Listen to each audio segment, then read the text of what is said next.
ദിലീപിന്റെ D സിനിമാസിനെതിരെ revenue അന്വേഷണം. D cinemas ചാലക്കുടിയിൽ റവന്യൂ ഭൂമി കയ്യേറി നിർമ്മിച്ചതാണെന്ന് പരാതി. വ്യാജ ആധാരം സൃഷ്ടിച്ചതായും പരാതിയിൽ പറയുന്നു. ജില്ലാ കളക്ടർ അന്വേഷിക്കണമെന്ന് റവന്യൂ വകുപ്പ് ഉത്തരവിട്ടു. വിശദാംശങ്ങളുമായി KG ദിനകർ ചേരുന്നു. ദിനകർ, പറയൂ. സുരാജ്, ദിലീപിന്റെ ചാലക്കുടിയിലുള്ള മൾട്ടിപ്ലക്സ് സ്ഥിതി ചെയ്യുന്ന ഒരേക്കർ ഭൂമിയാണ് വ്യാജ രേഖ ചമച്ച് കയ്യേറിയെന്ന് പരാതി ഉയർന്നത്. ഇതിന്റെ അടിസ്ഥാനത്തിലാണ് ഈ പരാതിയുടെ അടിസ്ഥാനത്തിലാണ് ഇപ്പോൾ റവന്യൂ വകുപ്പ് ഇതുമായി ബന്ധപ്പെട്ടുകൊണ്ട് അന്വേഷണം നടത്താൻ ഉത്തരവിട്ടിരിക്കുന്നത്. തൃശൂർ ജില്ലാ കളക്ടർക്കാണ് അന്വേഷണ ചുമതല. എത്രയും വേഗം ഇതുമായി ബന്ധപ്പെട്ടുകൊണ്ട് അന്വേഷണം നടത്തി റിപ്പോർട്ട് സമർപ്പിക്കാനാണ് റവന്യൂ വകുപ്പ് നിർദ്ദേശം നൽകിയിരിക്കുന്നത്. ദിലീപിന്റെ ചാലക്കുടി പുഴയോട് ചേർന്നാണ് ഒരേക്കർ സ്ഥലം ഉള്ളത്. ഇവിടെയാണ് മൾട്ടിപ്ലക്സ് തിയേറ്റർ കോംപ്ലക്സ് നിർമ്മിച്ചിരിക്കുന്നത്.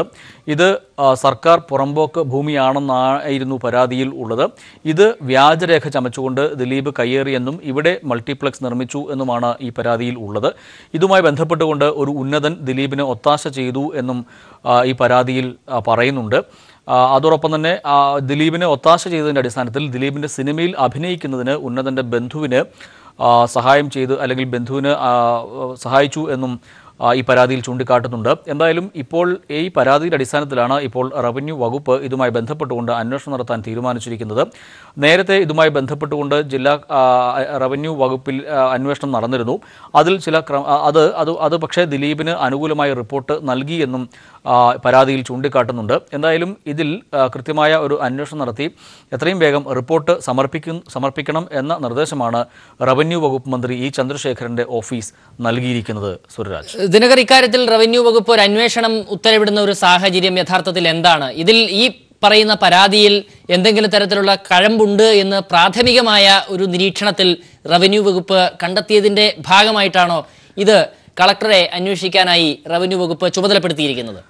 സുരാജ്, ഇതുമായി ബന്ധപ്പെട്ടുകൊണ്ട് ഇപ്പോൾ ഏതെങ്കിലും തരത്തിലുള്ള ഒരു പ്രാഥമിക വിലയിരുത്തൽ റവന്യൂ വകുപ്പ് നടത്തിയിട്ടില്ല. എന്തായാലും ഈ പരാതിയുടെ അടിസ്ഥാനത്തിൽ പ്രത്യേകിച്ച് ഇപ്പോൾ ദിലീപിനെതിരെ ഉയർന്നു വന്നിരിക്കുന്ന അന്വേഷണം അല്ലെങ്കിൽ ദിലീപിനെതിരെ നടക്കുന്ന അന്വേഷണം, അതോടൊപ്പം തന്നെ ദിലീപിന് സംസ്ഥാനത്ത് എമ്പാടും ഏതാണ്ട് 55 ഇടങ്ങളിലായി ദിലീപ് വൻതോതിൽ ഭൂമി വാങ്ങിക്കൂട്ടിയതായി കണ്ടെത്തിയിട്ടുണ്ട്.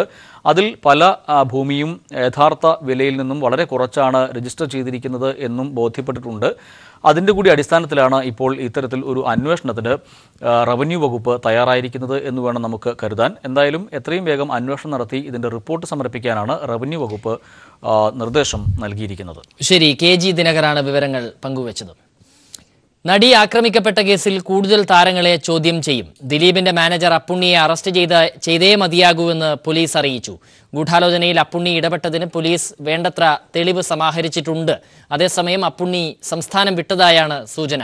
വിവരങ്ങളുമായി KM ഉമേഷ് ചേരുന്നു. ഉമേഷ്, നിലവിൽ ഈ ദിലീപിന്റെ മാനേജരായ അപ്പുണ്ണി സംസ്ഥാനം വിട്ടു എന്ന സൂചനകൾ പോലീസിന് കൃത്യമായി തന്നെ ലഭിച്ചിട്ടുണ്ടോ? അല്ലെങ്കിൽ മറ്റേതെങ്കിലും തരത്തിലുള്ള നീക്കം ഈ അപ്പുണ്ണിയുടെ ഭാഗത്തു നിന്ന് ഉണ്ടാകാൻ ഇടയുണ്ടോ? സുരരാജ്, ഈ നടിയെ ആക്രമിച്ചതുമായി ബന്ധപ്പെട്ട ഗൂഢാലോചനയിൽ ദിലീപിന്റെ പങ്ക് വ്യക്തമായതിന്റെ അടിസ്ഥാനത്തിൽ ദിലീപിനെ കഴിഞ്ഞ 3 ദിവസങ്ങളായി പോലീസ് ചോദ്യം ചെയ്തു വരികയായിരുന്നു. ഈ ചോദ്യം ചെയ്യലിലാണ് അപ്പുണ്ണിയെ കൂടി പ്രതി ചേർക്കേണ്ടുന്ന സാഹചര്യം ഉണ്ട് എന്ന് അന്വേഷണ സംഘത്തിന് വ്യക്തമായിരിക്കുന്നത്. ഇതിന്റെ അടിസ്ഥാനത്തിൽ അപ്പുണ്ണിയെ വിളിച്ചു വരുത്താനായി നോട്ടീസ് അപ്പുണ്ണിക്ക് അയച്ചിരുന്നു. എന്നാൽ ഈ നോട്ടീസിനോട് അപ്പുണ്ണി പ്രതികരിച്ചിട്ടില്ല എന്ന് മാത്രമല്ല, അപ്പുണ്ണി എവിടെയാണ് എന്നത് സംബന്ധിച്ച് ഇപ്പോൾ അറിവില്ല. അപ്പുണ്ണി ഒളിവിൽ പോയിരിക്കുന്നു എന്ന വിവരമാണ് പുറത്തു വരുന്നത്.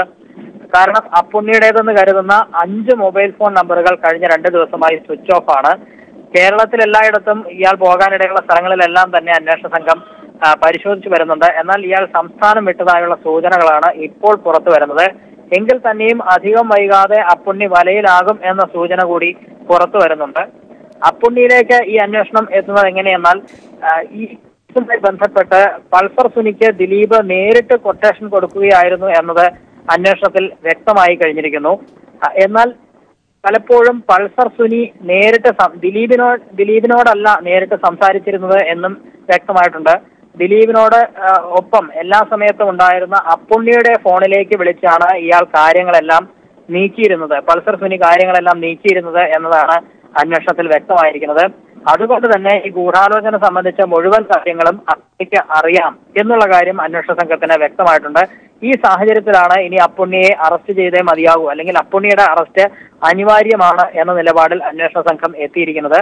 അതുകൊണ്ട് ഏത് നിമിഷവും അപ്പുണ്ണി വലയിലാവുകയും അപ്പുണ്ണിയെ വിശദമായ ഒരു ചോദ്യം ചെയ്യലും അതിനൊടുവിൽ അപ്പുണ്ണിയുടെ അറസ്റ്റ് ഉണ്ടാകും എന്ന് തന്നെയാണ് കരുതുന്നത്. അതോടൊപ്പം മറ്റ് ചലച്ചിത്ര മേഖലയിലുള്ള മറ്റ് ചില താരങ്ങളുടെ മൊഴിയെടുക്കാനുള്ള സാധ്യത കൂടിയുണ്ട്. കാരണം ഈ നടിയും ഈ ദിലീപുമായുണ്ടായിരുന്ന പ്രശ്നം സംബന്ധിച്ചുള്ള ചില കാര്യങ്ങൾ ചലച്ചിത്ര മേഖലയിലുള്ള മറ്റു ചിലർക്കും അറിയാമായിരുന്നു എന്നതിന്റെ സൂചനകൾ പുറത്തു വരുന്നു. കാരണം വർഷങ്ങൾക്ക് മുമ്പ് 2 വർഷം മുൻപ് അമ്മയുടെ ഒരു പരിപാടി നടക്കുന്നതിന്റെ തലേ ദിവസം അതിന്റെ റിഹേഴ്സൽ ക്യാമ്പിൽ വെച്ച് ഈ ദിലീപ് ഈ നടിയുമായി കയർത്ത് സംസാരിക്കുന്നതും അവർ തമ്മിലുള്ള തർക്കങ്ങളെല്ലാം തന്നെ മറ്റു ചില താരങ്ങൾ കണ്ടതായുള്ള വിവരം അന്വേഷണ സംഘത്തിന് ലഭിച്ചിട്ടുണ്ട്. അതുകൊണ്ട് തന്നെ ഇത് സംബന്ധിച്ച കൂടുതൽ വിവരങ്ങൾ അറിയാൻ ഈ താരങ്ങളുടെ മൊഴി എടുക്കാനുള്ള തീരുമാനത്തിലാണ് അന്വേഷണ സംഘം എന്നാണ് അറിയുന്നത്. അതുകൊണ്ട് തന്നെ അവരുടെ മൊഴി വരും ദിവസങ്ങളിൽ രേഖപ്പെടുത്തും എന്ന് തന്നെയാണ് അന്വേഷണ സംഘത്തിൽ നിന്ന് ലഭിക്കുന്ന വിവരം.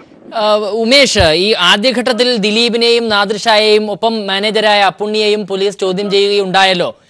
അന്നു മുതൽ ചില സംശയങ്ങൾ പോലീസിന് ഉണ്ടാകുകയും അതിന്റെ അടിസ്ഥാനത്തിൽ തുടർ ദിവസങ്ങളിൽ ചോദ്യം ചെയ്യലിന്റെ ഭാഗമായി പോലീസ് നീങ്ങുകയുമായിരുന്നല്ലോ ഉണ്ടായത്. ആ സമയം മുതൽ തന്നെ അപ്പുണ്ണി പോലീസ് നിരീക്ഷണത്തിലായിരുന്നില്ലേ? ഇപ്പോൾ അപ്പുണ്ണി എങ്ങോട്ടാണ് നാട് വിട്ടത്, അല്ലെങ്കിൽ സംസ്ഥാനം വിട്ടു എന്ന് പറയുന്ന നിലയിലേക്ക് പോലീസ് പറയുമ്പോൾ അത്തരം ഒരു നിരീക്ഷണക്കുറവ് ഇക്കാര്യത്തിൽ ഉണ്ടായിട്ടുണ്ടോ? സൂര്യരാജ്, അങ്ങനെ നമുക്ക് പറയാനാവില്ല. കാരണം ഈ ഗൂഢാലോചന സംബന്ധിച്ച അന്വേഷണം നടക്കുന്ന വേളയിൽ ദിലീപിനെയും നാദിർഷയെയും അപ്പുണ്ണിയെയും എല്ലാവരും തന്നെ പോലീസ് നിരീക്ഷണത്തിലായിരുന്നു. ഈ പറയുന്നവരെല്ലാം തന്നെ സ്ഥാപിക്കാനുള്ള ജാഗ്രത പോലീസിന്റെ ഭാഗത്തു നിന്ന് ഉണ്ടായിരുന്നു. എന്നാൽ പിന്നീടാണ് ഈ കേസുമായി ബന്ധപ്പെട്ട് ദിലീപിന് വ്യക്തമായ പങ്കുണ്ട് എന്ന് കണ്ട് ദിലീപിന്റെ അറസ്റ്റ് രേഖപ്പെടുത്തുന്ന ഒരു സാഹചര്യം ഉണ്ടായത്.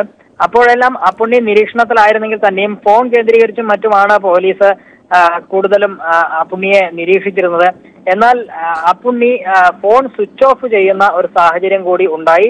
സ്വിച്ച് ഓഫ് ചെയ്ത് കടന്നു കളയുന്ന ഒരു സാഹചര്യമാണ് ഉണ്ടായത്. അതുകൊണ്ട് തന്നെ അപ്പുണ്ണി ഒളിവിൽ പോയിരിക്കുന്നു. എങ്കിൽ തന്നെയും അപ്പുണ്ണി പോകാൻ സാധ്യതയുള്ള ഇടങ്ങളിലെല്ലാം തന്നെ പോലീസ് വളരെ ശക്തമായി തന്നെ അന്വേഷണം നടത്തുന്നുണ്ട്. അതുകൊണ്ട് തന്നെയാണ് ഈ ഇന്നോ നാളെയോ ആയി അപ്പുണ്ണി വലയിലാകും എന്ന് തന്നെയാണ് പ്രതീക്ഷിക്കപ്പെടുന്നത്. ശരി, മറ്റൊരു കാര്യം കൂടി, ഇന്ന് ദിലീപിന്റെ കസ്റ്റഡി കാലാവധി വൈകിട്ട് അവസാനിക്കുകയാണ്.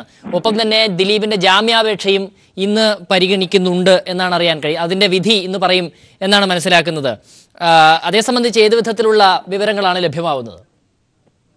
സൂര്യരാജ്, ഇന്നലെ ദിലീപിനെ കോടതിയിൽ ഹാജരാക്കിയ വേളയിൽ ഒരു ദിവസത്തേക്ക് കൂടി കസ്റ്റഡിയിൽ വിട്ടുകൊണ്ട് മജിസ്ട്രേറ്റ് ഉത്തരവിട്ടിരുന്നു. അതായത് ഇന്ന് വൈകിട്ട് 5 മണി വരെ പോലീസ് കസ്റ്റഡിയിൽ വിട്ടുകൊണ്ട് ഈ കാലയളവ് അതുകൊണ്ട് തന്നെ ഇന്ന് വൈകുന്നേരം 3:30-3:30ക്കും ശേഷം ദിലീപിനെ ആലുവ പോലീസ് ക്ലബിൽ നിന്ന് ഇറക്കും എന്നാണ് അറിയാൻ കഴിഞ്ഞിരിക്കുന്നത്. അങ്കമാലി കോടതിയിലേക്ക് 5 മണിക്ക് മുൻപായി എത്തിച്ചാൽ മതി. ഒരുപക്ഷെ 4:30യോടെ തന്നെ അങ്കമാലി കോടതിയിൽ എത്തിക്കാനാണ് സാധ്യത. ഒപ്പം തന്നെ ദിലീപിന്റെ ജാമ്യാപേക്ഷ ഇന്ന് കോടതി പരിഗണിക്കുന്നുണ്ട്. ഇന്ന് 2:30ക്ക് ശേഷം ദിലീപിന്റെ ജാമ്യാപേക്ഷ പരിഗണിക്കും. ജാമ്യാപേക്ഷയിൽ ദിലീപിന്റെ വാദം, അതായത് പ്രതിഭാഗം വാദവും പ്രോസിക്യൂഷൻ വാദവും ഇന്നലെ തന്നെ പൂർത്തിയായിരുന്നു. ദിലീപിൽ നിന്ന് നിർണായകമായ പല കാര്യങ്ങളും ഇനിയും അറിയാനുണ്ട്. പ്രത്യേകിച്ച് ഈ നടിയെ ആക്രമിച്ച ദൃശ്യങ്ങൾ പകർത്തിയ ഫോൺ കണ്ടെത്തേണ്ടതുണ്ട്. അത് ദിലീപിന്റെ കൈവശം എത്തിയിട്ടുണ്ട് എന്ന് പോലീസ് റിപ്പോർട്ടിൽ സൂചിപ്പിക്കുകയും ചെയ്തിരുന്നു. അതുകൊണ്ട് തന്നെ ദിലീപിൽ നിന്ന് കൂടുതൽ കാര്യങ്ങൾ ചോദിച്ചറിയേണ്ടതിനാൽ ഇനിയും കസ്റ്റഡി ആവശ്യമാണ് എന്ന വാദം പ്രോസിക്യൂഷൻ ഉന്നയിച്ചിരുന്നു. അതുകൂടാതെ ദിലീപിന് ഈ ഘട്ടത്തിൽ ജാമ്യം അനുവദിക്കുന്നത് ഉചിതമായിരിക്കില്ല, സാക്ഷികളെ സ്വാധീനിക്കാൻ ഇടയുണ്ട് തുടങ്ങിയ കാരണങ്ങളെല്ലാം തന്നെ പ്രോസിക്യൂഷൻ അതിശക്തമായി തന്നെ ദിലീപിന്റെ ജാമ്യാപേക്ഷയെ എതിർത്തുകൊണ്ട് വാദം ഉന്നയിച്ചിരുന്നു. എന്നാൽ ദിലീപ് നിരപരാധിയാണ്, പോലീസ് ഹാജരാക്കിയിരിക്കുന്നത് കള്ളത്തെളിവുകളാണ് തുടങ്ങിയ വാദങ്ങളെല്ലാം പ്രതിഭാഗവും നിരത്തിയിട്ടുണ്ട്. അത്തരത്തിൽ വിശദമായ വാദം ഇന്നലെ പ്രതിഭാഗത്തിന്റെയും പൂർത്തിയായിരുന്നു. ഈ ഒരു സാഹചര്യത്തിൽ ഇന്ന് ദിലീപിന്റെ ജാമ്യാപേക്ഷയിൽ വിധി ഉണ്ടാകും. ഒരുപക്ഷെ ജാമ്യം അനുവദിക്കാനുള്ള സാധ്യത തീരെ കുറവാണ്. കാരണം 10 വർഷത്തിൽ കുറയാത്ത തടവ് കിട്ടാവുന്ന കുറ്റങ്ങളാണ് ദിലീപിനെതിരെ ചുമത്തിയിരിക്കുന്നത്. അതുകൊണ്ട് തന്നെ അത് മജിസ്ട്രേറ്റ് കോടതിക്ക് അക്കാര്യത്തിൽ ഒരു ജാമ്യം അനുവദിക്കാനുള്ള സാധ്യത കുറവാണെന്നാണ് കരുതുന്നത്. അങ്ങനെയെങ്കിൽ ജാമ്യാപേക്ഷ തള്ളുകയാണെങ്കിൽ മേൽക്കോടതിയെ സമീപിക്കാൻ തന്നെയാണ് ദിലീപിന്റെ തീരുമാനം. എന്തായാലും പോലീസ് കസ്റ്റഡി അവസാനിക്കുന്ന സാഹചര്യത്തിൽ ഇന്ന് വൈകിട്ട് 5 മണിക്ക് മുൻപായി തന്നെ അങ്കമാലി കോടതിയിൽ ദിലീപിനെ ഹാജരാക്കും. ശരി, KM ഉമേഷാണ് വിവരങ്ങൾ പങ്കുവച്ചത് കൊച്ചിയിൽ നിന്നും. തനിക്കെതിരെയുള്ള വിമർശനങ്ങളെ പോസിറ്റീവായി കാണുന്നുവെന്ന് മുകേഷ്. വിമർശനങ്ങളിൽ തളരില്ല. കലാപ്രവർത്തനങ്ങളെക്കാൾ ജനപ്രതിനിധി എന്ന നിലയിലുള്ള പ്രവർത്തനങ്ങളിലാണ് താൻ ശ്രദ്ധ കേന്ദ്രീകരിക്കുന്നതെന്നും മുകേഷ് പറഞ്ഞു. ജനങ്ങളെ, സമൂഹത്തെ സന്തോഷിപ്പിക്കുക, അതെൻ്റെ കലാപ്രവർത്തനം കൊണ്ടും കൊല്ലം നിയോജക മണ്ഡലത്തിൽ എന്തെല്ലാം ചെയ്യാം അതെല്ലാം വളരെ ഊർജ്ജസ്വലമായിട്ട് ചെയ്യുക എന്നുള്ളത് എൻ്റെ MLA എന്നുള്ള കർത്തവ്യവും ഒരേപോലെ തന്നെ കൊണ്ടുപോകാൻ ആത്മാർത്ഥമായി ശ്രമിക്കും എന്ന് മാത്രമാണ് എനിക്ക് പറയാനുള്ളത്. ആക്രമിക്കപ്പെട്ട നടിയെ അപമാനിച്ച് മുൻ DGP TP സെൻകുമാർ. സമകാലിക മലയാളം വാരിക പത്രാധിപരുടേതാണ് വെളിപ്പെടുത്തൽ. ഗുരുതര ആരോപണങ്ങളുള്ള കത്ത് പത്രാധിപർ സജി ജെയിംസ് DGPക്ക് കൈമാറി. സമകാലിക മലയാളം വാരികയുമായി നടത്തിയ അഭിമുഖത്തിനിടെ സെൻകുമാർ നടത്തിയ വർഗീയ പരാമർശങ്ങൾ വിവാദമായിരുന്നു. വിവാദ അഭിമുഖവുമായി ബന്ധപ്പെട്ട് സെൻകുമാറിന്റെ പരാതിയിൽ നൽകിയ വിശദീകരണത്തിലാണ് സമകാലിക മലയാളം വാരിക പത്രാധിപർ സെൻകുമാറിനെതിരെ ഗുരുതര ആരോപണങ്ങളുള്ള കത്ത് പോലീസ് DGPക്ക് കൈമാറിയത്. അഭിമുഖത്തിനിടെ സെൻകുമാറിന് വന്ന ഒരു ഫോൺ കോളിനിടെ നടിയെക്കുറിച്ച് മോശമായി സംസാരിച്ചെന്നും എന്നാൽ തങ്ങളുടെ ലേഖകനോട് പറഞ്ഞ കാര്യമല്ലാത്തതിനാൽ അത് പ്രസിദ്ധീകരിച്ചിട്ടില്ലെന്നും വിശദീകരണത്തിൽ പറയുന്നു. സ്ത്രീകളെ ആകമാനം അപമാനിക്കുന്ന വാക്കുകളും സെൻകുമാർ ഉപയോഗിച്ചതായി വിശദീകരണത്തിൽ പറയുന്നുണ്ട്. ഇത് പുറത്തുവന്നാൽ സെൻകുമാറിന്റെ മുഖംമൂടി അഴിയും. അഭിമുഖത്തിനിടെ ഇടയ്ക്കിടെ സെൻകുമാറിന് ഫോൺ കോളുകൾ വന്നിരുന്നു. അതിൽ ഒരു ഫോൺ സംഭാഷണത്തിലാണ് നടിയെക്കുറിച്ച് മോശമായ രീതിയിൽ സംസാരിച്ചത്. ഈ സംഭാഷണവും അഭിമുഖം റെക്കോർഡ് ചെയ്തതിനൊപ്പമുണ്ടെന്നും അത് തെളിവായി സമർപ്പിക്കാമെന്നും പത്രാധിപർ പറയുന്നു. ലേഖകനോട് സെൻകുമാർ പറഞ്ഞ കാര്യങ്ങൾ മാത്രമേ അഭിമുഖത്തിൽ പ്രസിദ്ധീകരിച്ചിട്ടുള്ളൂ. ഇത് സംബന്ധിച്ച റെക്കോർഡുകൾ പരിശോധിക്കാമെന്നും സജി ജെയിംസ് പോലീസ് മേധാവിയെ വിശദീകരണത്തിൽ അറിയിച്ചിട്ടുണ്ട്. News desk. നഴ്സുമാരുടെ സമരത്തിൽ സർക്കാരും IMAയും ഇടപെടുന്നു. ഇക്കാര്യത്തിൽ തുടർ ചർച്ചകൾക്ക് സർക്കാർ തയ്യാറാണെന്ന് സർക്കാർ പറഞ്ഞു. ഈ വാർത്തയിലേക്ക് വരാം. നഴ്സുമാരുടെ സമരത്തിൽ സർക്കാരും IMAയും ഇടപെടുന്നു. ഇക്കാര്യത്തിൽ തുടർ ചർച്ചകൾക്ക് സർക്കാർ തയ്യാറാണെന്ന് സർക്കാർ അറിയിച്ചു. പ്രായോഗിക സമീപനം കൈക്കൊള്ളണമെന്ന കാര്യം നഴ്സുമാരോട് IMA നിർദ്ദേശിക്കും. സ്വകാര്യ ആശുപത്രികളിൽ നടത്തിവരുന്ന പണിമുടക്ക് സമരം തുടരുന്നത് സംബന്ധിച്ച് ചർച്ച ചെയ്യാൻ യുണൈറ്റഡ് നഴ്സസ് അസോസിയേഷൻ കൗൺസിൽ യോഗം ആരംഭിച്ചു. വേതന വർധനവ് ലഭ്യമാകുന്നതുവരെ സമരത്തിൽ ഉറച്ചു നിൽക്കാനും നാളെ മുതൽ സമരം വ്യാപിപ്പിക്കാനുമാണ് തീരുമാനം. എസ്മ പ്രയോഗിച്ച് സമരം ചെയ്യുന്നവരെ ചെറുക്കാനുള്ള നീക്കങ്ങളെ നേരിടുമെന്ന് UNA അറിയിച്ചു. സമരത്തിന്റെ പേരിൽ നഴ്സുമാരെ ജോലിയിൽ നിന്ന് പിരിച്ചുവിട്ട ആശുപത്രികൾക്കെതിരെ ശക്തമായ പ്രക്ഷോഭം സംഘടിപ്പിക്കുമെന്നും യോഗത്തിന് മുമ്പ് ഭാരവാഹികൾ പറഞ്ഞു. നഴ്സുമാരുടെ വിഷയത്തിൽ സർക്കാർ തീരുമാനം നടപ്പിലാക്കപ്പെടണമെന്ന് കോടിയേരി ബാലകൃഷ്ണൻ. നഴ്സുമാർ സമരത്തിൽ നിന്ന് പിന്മാറാൻ തയ്യാറാകണമെന്നും അദ്ദേഹം ആവശ്യപ്പെട്ടു. സ്തംഭിപ്പിച്ചുകൊണ്ടുള്ള സമരം നടത്തുന്നതിൽ നിന്ന് അത്തരം സംഘടനകൾ പുനരാലോചിക്കണം. ആശുപത്രികൾ സ്തംഭിപ്പിക്കുന്നത് ആരോഗ്യ മേഖലയിലെ പ്രവർത്തനത്തെ പ്രതികൂലമായി ബാധിക്കും. പ്രത്യേകിച്ച് കേരളത്തിലെ സ്വകാര്യ ആശുപത്രികൾ വലിയ തോതിൽ രോഗികളെ ഉൾക്കൊള്ളുന്ന ഒരു ആരോഗ്യ മേഖലയായിട്ട് വളർന്നിട്ടുണ്ട്. അതൊരു സ്തംഭനാവസ്ഥ ഉണ്ടാകുന്നത് കേരളത്തിലെ ജനങ്ങളോടുള്ള ഒരു ശരിയായ സമീപനമാണോ എന്ന് ആ സംഘടനകൾ ആലോചിക്കണം. ഏത് സംഘടനകളായാലും ജനങ്ങൾക്കൊപ്പം നിന്നുകൊണ്ട് ജനങ്ങളെയും കൂടി സഹകരിപ്പിച്ചുകൊണ്ടുള്ള സമരമായിരിക്കണം നടത്തേണ്ടത്. ഫ്രാൻസ് സന്ദർശനത്തിനിടെ പ്രസിഡന്റ് ഇമാനുവൽ മക്രോണിന്റെ ഭാര്യയുടെ അഴകളവിനെ പുകഴ്ത്തി പറഞ്ഞ് ട്രംപ് അബദ്ധത്തിലായി. ട്രംപിന്റെ ഈ വാക്കുകൾക്കെതിരെ സമൂഹമാധ്യമങ്ങളിൽ വിമർശനം ശക്തമാണ്. ട്രംപിന്റെ കമന്റ് ലൈംഗിക ചുവയുള്ളതാണെന്നാണ് വിമർശനം. ഹൈക്കോടതി സമുച്ചയത്തിന്റെ ബലക്ഷയം സംബന്ധിച്ച് സർക്കാരിന്റെ ശ്രദ്ധയിൽപ്പെട്ടിട്ടുണ്ടെന്ന് മന്ത്രി G. സുധാകരൻ. ഇക്കാര്യത്തിൽ ഹൈക്കോടതി ആവശ്യപ്പെട്ടാൽ അന്വേഷണം നടത്തുമെന്നും അദ്ദേഹം കൊച്ചിയിൽ പറഞ്ഞു. കെട്ടിടത്തിന് അടിസ്ഥാനപരമായി തകരാറൊന്നും സംഭവിച്ചിട്ടുണ്ട്. ബേസിക് സെക്ടറിന് പ്രശ്നമുണ്ട്. പക്ഷേ അതിന് നിർമ്മാണത്തിൽ വന്നിട്ടുള്ള കുറേ പ്രശ്നങ്ങളും നല്ല മെറ്റീരിയൽസ് ഉപയോഗിക്കാത്തതും കുറച്ചു കാലം പണിയാതിട്ടതിൻ്റെ ഫലമായി മോയ്സ്ചർ കയറി സൂപ്പർവിഷൻ്റെ തകരാറ് അങ്ങനെ കുറച്ചധികം കാര്യങ്ങൾ അതിൽ പറയുന്നു. കോൺട്രാക്ടർ പറയുന്ന എഞ്ചിനീയർമാരെ വെച്ച് പണിയിട്ടു എന്നുള്ള ആരോപണം വരെ വന്നിട്ടുണ്ട്. അപ്പോൾ ബഹുമാനപ്പെട്ട ഹൈക്കോടതിയിലും കൂടി അഭിപ്രായം തേടി ഏതെങ്കിലും സ്ട്രോങ് ആയ അന്വേഷണം ആവശ്യമുണ്ടോ? അന്വേഷണത്തിന് ഗവൺമെൻറ്റിന് താല്പര്യമുണ്ട്. കാരണം അന്വേഷണം നടത്തുന്ന ഇഷ്യൂ ഉണ്ട് ഇതിൽ. എങ്കിലും കോടതിക്ക് കൂടി ജുഡിഷ്യക്ഷൻ ഉള്ളതായതുകൊണ്ട് ബഹുമാനപ്പെട്ട കോടതിയിലൂടെ ഹൈക്കോടതി ചോദിച്ചിട്ട് ചെയ്യാമെന്ന് വെച്ചിരിക്കുന്നു. നേമം റെയിൽവേ സ്റ്റേഷൻ പരിധി മധുര റെയിൽവേ സ്റ്റേഷന്റെ കീഴിലാക്കാനുള്ള നീക്കത്തിൽ പ്രതിഷേധിച്ച് DYFI തിരുവനന്തപുരം ജില്ലാ കമ്മിറ്റിയുടെ നേതൃത്വത്തിൽ സെൻട്രൽ റെയിൽവേ സ്റ്റേഷനിലേക്ക് മാർച്ച് നടത്തി. CPIM ജില്ലാ സെക്രട്ടറി ആനാവൂർ നാഗപ്പൻ മാർച്ച് ഉദ്ഘാടനം ചെയ്തു. തിരുവനന്തപുരം റെയിൽവേ സ്റ്റേഷനിലെ നേമം മുതൽ തിരുനെൽവേലി വരെയുള്ള പാത മധുര ഡിവിഷനിലേക്ക് മാറ്റാനുള്ള കേന്ദ്ര നീക്കം അവസാനിപ്പിക്കണമെന്നാവശ്യപ്പെട്ടായിരുന്നു ഡിവൈഎഫ്ഐ തിരുവനന്തപുരം ജില്ലാ കമ്മിറ്റിയുടെ നേതൃത്വത്തിൽ തിരുവനന്തപുരം സെൻട്രൽ റെയിൽവേ സ്റ്റേഷനിലേക്ക് മാർച്ച് നടത്തിയത്. റെയിൽവേയുടെ ഈ നടപടി ഡിവിഷന്റെ പ്രസക്തി നഷ്ടപ്പെടുത്തുമെന്നും വിഴിഞ്ഞം തുറമുഖം വരുന്ന സാഹചര്യത്തിൽ കേരളത്തിന് ഇത് വൻ സാമ്പത്തിക നഷ്ടമുണ്ടാക്കുമെന്നും മാർച്ച് ഉദ്ഘാടനം ചെയ്തുകൊണ്ട് CPIM ജില്ലാ സെക്രട്ടറി ആനാവൂർ നാഗപ്പൻ പറഞ്ഞു. വിഴിഞ്ഞത്തെ അന്താരാഷ്ട്ര തുറമുഖം വരുന്ന 4-5 വർഷക്കാലത്തിനിടയ്ക്ക് പൂർത്തിയാവും. ആ അന്താരാഷ്ട്ര തുറമുഖത്തിലേക്ക് കൊണ്ടുപോകുന്ന ചരക്കുകളുടെ അതിൻ്റെ വരുമാനം അത് ഈ ഡിവിഷനിൽ ലഭ്യമാവുക, അത് നഷ്ടമാവും.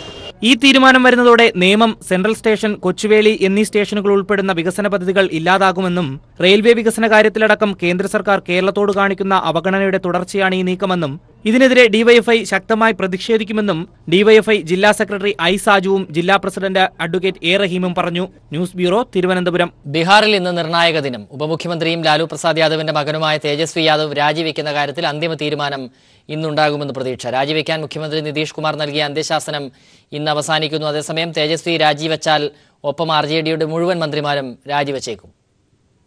റെയിൽവേ ഹോട്ടൽ അഴിമതിയിൽ CBI കേസെടുത്തെങ്കിലും നിതീഷ് കുമാർ മന്ത്രിസഭയിൽ നിന്നും ഉപമുഖ്യമന്ത്രി തേജസ്വി യാദവ് രാജിവെക്കേണ്ടതില്ലെന്നാണ് RJD തീരുമാനം. എന്നാൽ രാജിയെക്കുറിച്ച് 4 ദിവസത്തിനുള്ളിൽ അന്തിമ തീരുമാനമെടുക്കണമെന്ന് കഴിഞ്ഞ തിങ്കളാഴ്ച നിതീഷ് കുമാർ ലാലു പ്രസാദ് യാദവിന് അന്ത്യശാസനം നൽകിയിരുന്നു. ആ സമയം ഇന്ന് കഴിയും. നിതീഷ് കുമാർ തേജസ്വി യാദവിന്റെ രാജി എഴുതി വാങ്ങുമെന്ന അഭ്യൂഹങ്ങളും ശക്തമാണ്. അങ്ങനെയെങ്കിൽ ഒപ്പം RJDയുടെ എല്ലാ മന്ത്രിമാരും രാജിവെക്കും. പക്ഷേ നിതീഷ് കുമാർ മന്ത്രിസഭയ്ക്കുള്ള പിന്തുണ പിൻവലിക്കില്ല. പുറത്തുനിന്ന് മന്ത്രിസഭയെ പിന്തുണയ്ക്കാനാണ് ലാലു ആലോചിക്കുന്നത്. മഹാസഖ്യത്തിലെ വിള്ളൽ മുതലാക്കി BJP നിതീഷ് കുമാറിന് പിന്തുണ കൊടുക്കാനുള്ള സാധ്യതയുണ്ട്. അത് തടയുകയാണ് പുറത്തുനിന്നുള്ള പിന്തുണയിലൂടെ ലാലു ആലോചിക്കുന്നത്. അതേസമയം നിതീഷ് കുമാർ JDU ദേശീയ കൗൺസിൽ യോഗം 23-ാം തീയതി ദില്ലിയിൽ വിളിച്ചു ചേർത്തു. അന്നേ ദിവസം സോണിയാഗാന്ധിയുമായി നിതീഷ് കൂടിക്കാഴ്ച നടത്തിയേക്കും. സഖ്യത്തിലെ വിഷയങ്ങളും ചർച്ച ചെയ്യും. News bureau, Delhi. മറയൂർ പെരിയവയൽ ചന്ദനമോഷണ കേസിലെ മുഖ്യപ്രതി അറസ്റ്റിൽ. റവന്യൂ ഭൂമിയിൽ നിന്ന് ചന്ദനമരങ്ങൾ മുറിച്ചുകടത്തിയ കേസിൽ കർശനാട് സ്വദേശി ദുരൈയാണ് പിടിയിലായത്.